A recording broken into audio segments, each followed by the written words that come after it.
writer George Eliot cautioned us that among all forms of mistake, prophecy is the most gratuitous. The person that we would all acknowledge as her 20th century counterpart, Yogi Berra, agreed. He said, "It's tough to make predictions, especially about the future." I'm going to ignore their cautions and make one very specific forecast. In the world that we are creating very quickly, we're going to see more and more things that look like science fiction and fewer things that look like jobs. Our cars are very quickly going to start driving themselves, which means we're going to need fewer truck drivers. We're going to hook Siri up to Watson and use that to automate a lot of the work that's currently done by customer service reps and troubleshooters and diagnosers. And we're already taking R2-D2, painting him orange, and putting him to work carrying shelves around warehouses, which means we need a lot fewer people to be walking up and down those aisles.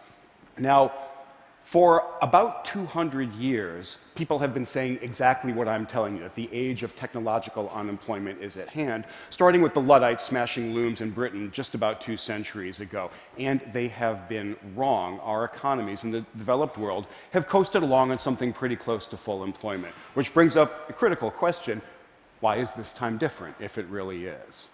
The reason it's different is that just in the past few years, our machines have started demonstrating skills they have never, ever had before. Understanding, speaking, hearing, seeing, answering, writing, and they're still acquiring new skills. For example, mobile humanoid robots are still incredibly primitive, but the research arm of the Defense Department just launched a competition to have them do things like this. And if the track record is any guide, this competition is going to be successful.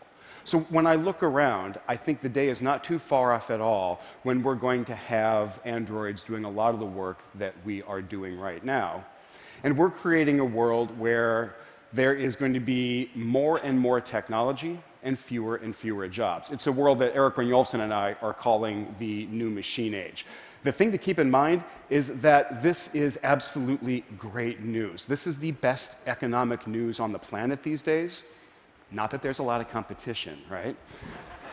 This is the best economic news we have these days for 2 main reasons. The first is technological progress is what allows us to continue this amazing recent run that we're on, where output goes up over time, while at the same time prices go down and volume and quality just continue to explode. Now, some people look at this and talk about shallow materialism, but that's absolutely the wrong way to look at it. This is abundance, which is exactly what we want our economic system to provide. The second reason that the new machine age is such great news is that once the androids start doing jobs, we don't have to do them anymore, and we get freed up from drudgery and toil. Now, when I talk about this with my friends in Cambridge and Silicon Valley, they say, fantastic, no more drudgery, no more toil. This gives us the chance to imagine an entirely different kind of society, a society where the creators and the discoverers and the performers and the innovators come together with their patrons and their financiers to talk about issues, entertain, enlighten, provoke each other. It's a society, really, that looks a lot like the TED conference. And there's actually a huge amount of truth here. We are seeing an amazing flourishing taking place in a world where it is just about as easy to generate an object as it is to print a document. We have amazing new possibilities. The people who used to be craftsmen and hobbyists are now makers, and they're responsible for massive amounts of innovation. And artists who were formerly constrained can now do things that were never, ever possible for them before. So this is a time of great flourishing. And the more I look around, the more convinced I become that this quote from the physicist Freeman Dyson is not hyperbole at all. This is just a plain statement of the facts. We are in the middle of an astonishing period. Which brings up another great question. What could possibly go wrong in this new machine? Right? Well, great. Hang up. Flourish, go home. We're going to face 2 really thorny sets of challenges as we head deeper into the future that we're creating. The first are economic, and they're really nicely summarized in an apocryphal story about a back and forth between Henry Ford II and Walter Reuther, who was the head of the Auto Workers Union. They were touring one of the new modern factories, and Ford playfully turns to Reuther and says, "Hey, Walter, how are you going to get these robots to pay union dues?" And Reuther shoots back, "Hey, Henry, How are you going to get them to buy cars? Reuther's problem in that anecdote is that it is tough to offer your labor to an economy that's full of machines. And we see this very clearly in the statistics. If you look over the past couple decades at the returns to capital, in other words, corporate profits, we see them going up, and we see that they're now at an all-time high. If we look at the returns to labor, in other words, total wages paid out in the economy, we see them at an all-time low and heading very quickly in the opposite direction. So this is clearly bad news for Reuther. It looks like it might be great news for Ford, but it's actually not. If you want to sell huge volumes of somewhat expensive goods to people, you really want a large, stable, prosperous middle class. We have had one of those in America for just about the entire post-war period, but the middle class is clearly under huge threat right now. We all know a lot of the statistics, but just to repeat one of them, median income in America has actually gone down over the past 15 years. And we're in danger of getting trapped in some vicious cycle where inequality and polarization continue to go up over time. The societal challenges that come along with that kind of inequality deserve some attention. There are a set of societal challenges that I'm actually not that worried about, and they're captured by images like this. This is not the kind of societal problem that I am concerned about. There's no shortage of dystopian visions about what happens when our machines become self-aware and they decide to rise up and coordinate attacks against us.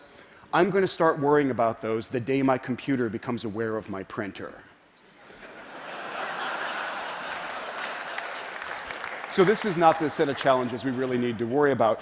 To tell you the kinds of societal challenges that are going to come up in the new machine age, I want to tell a story about two stereotypical American workers. And to make them really stereotypical, let's make them both white guys. And the first one is a college-educated, professional, creative type, manager, engineer, doctor, lawyer, that kind of worker. We're going to call him Ted. He's at the top of the American middle class. His counterpart is not college-educated and works as a laborer, works as a clerk, does low-level white-collar or blue-collar work in the economy. We're going to call that guy Bill. And if you go back about 50 years, Bill and Ted were leading remarkably similar lives. For example, in 1960, they were both very likely to have full-time jobs, working at least 40 hours a week. But as the social researcher Charles Murray has documented, as we started to automate the economy, in 1960 is just about when computers started to be used by businesses. As we started to progressively inject technology and automation and digital stuff into the economy, the fortunes of Bill and Ted diverged a lot. Over this time frame, Ted has continued to hold a full-time job. Bill hasn't. In many cases, Bill has left the economy entirely, and Ted very rarely has. Over time, Ted's marriage has stayed quite happy, Bill's hasn't, and Ted's kids have grown up in a two-parent home, while Bill's absolutely have not over time. Other ways that Bill is dropping out of society, he's decreased his voting in presidential elections, and he started to go to prison a lot more often. So I cannot tell a happy story about these social trends, and they don't show any signs of reversing themselves. They're also true no matter which ethnic group or demographic group we look at, and they're actually getting so severe that they're in danger of overwhelming even the amazing progress we made with the civil rights movement. And what my friends in Silicon Valley and Cambridge are overlooking is that they're Ted. They're living these amazingly busy, productive lives, and they've got all the benefits to show from that, while Bill is leading a very different life. They're actually both proof of how right Voltaire was when he talked about the benefits of work and the fact that it saves us from not one, but three great evils. So, with these challenges, what do we do about them? The economic playbook is surprisingly clear, surprisingly straightforward. In the short term especially, the robots are not going to take all of our jobs in the next year or two, so the classic Econ 101 playbook is going to work just fine. Encourage entrepreneurship, double down on infrastructure, and make sure we're turning out people from our educational system with the appropriate skills. But over the longer term, if we are moving into an economy that's heavy on technology and light on labor, and we are, then we have to consider some more radical interventions. For example, something like a guaranteed minimum income. Now, That's probably making some folk in this room uncomfortable because that idea is associated with the extreme left wing and with fairly radical schemes for redistributing wealth. I did a little bit of research on this notion, and it might calm some folk down to know that the idea of a net guaranteed minimum income has been championed by those frothing at the mouth socialists, Frederick Hayek, Richard Nixon, and Milton Friedman. And if you find yourself worried that something like a guaranteed income is going to stifle our drive to succeed and make us kind of complacent, you might be interested to know that social mobility, one of the things we really pride ourselves on in the United States, is now lower than it is in the Northern European countries that have these very generous social safety nets. So the economic playbook is actually pretty straightforward. The societal one is a lot more challenging. I don't know what the playbook is for getting Bill to engage and stay engaged throughout life. I do know that education is a huge part of it. I witnessed this firsthand. I was a Montessori kid for the first few years of my education. And what that education taught me is that the world is an interesting place, and my job is to go explore it. The school stopped in 3rd grade, so then I entered the public school system, and it felt like I had been sent to the gulag. With the benefit of hindsight, I now know the job was to prepare me for life as a clerk or a laborer, but at the time, it felt like the job was to kind of bore me into some submission with what was going on around me. We have to do better than this. We cannot keep turning out bills. So we see some green shoots that things are getting better. We see technology deeply impacting education and engaging people, from our youngest learners up to our oldest ones. We see very prominent business voices telling us we need to rethink some of the things that we've been holding dear for a while. And we see very serious and sustained and data-driven efforts to understand how to intervene in some of the most troubled communities that we have. So the green shoots are out there. I don't want to pretend for a minute that what we have is going to be enough. We're facing very tough challenges. To give just one example, there are about 5 million Americans who have been unemployed for at least 6 months. We're not going to fix things for them by sending them back to Montessori. And my biggest worry is that we're creating a world where we're going to have glittering technologies embedded in kind of a shabby society and supported by an economy that generates inequality instead of opportunity. But I actually don't think that's what we're going to do. I think we're going to do something a lot better for one very straightforward reason. The facts are getting out there. The realities of this new machine age and the change in the economy are becoming more widely known. If we wanted to accelerate that process, we could do things like have our best economists and policymakers play Jeopardy against Watson. We could send Congress on an autonomous car road trip. And if we do enough of these kinds of things, the awareness is going to sink in that things are going to be different, and then we're off to the races. Because I don't believe for a second that we have forgotten how to solve tough challenges, or that we have become too apathetic or hard-hearted to even try. I started my talk with quotes from wordsmiths who were separated by an ocean and a century. Let me end it with words from politicians who are similarly distant.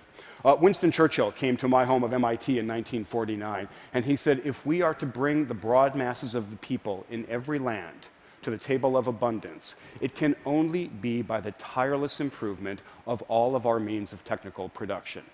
Abraham Lincoln realized there was one other ingredient. He said, "I am a firm believer in the people. If given the truth, they can be depended upon to meet any national crisis. The great point is to give them the plain facts." So the optimistic note, great point that I want to leave you with is that the plain facts of the machine age are becoming clear, and I have every confidence that we're going to use them to chart a good course into the challenging, abundant economy that we're creating. Thank you very much.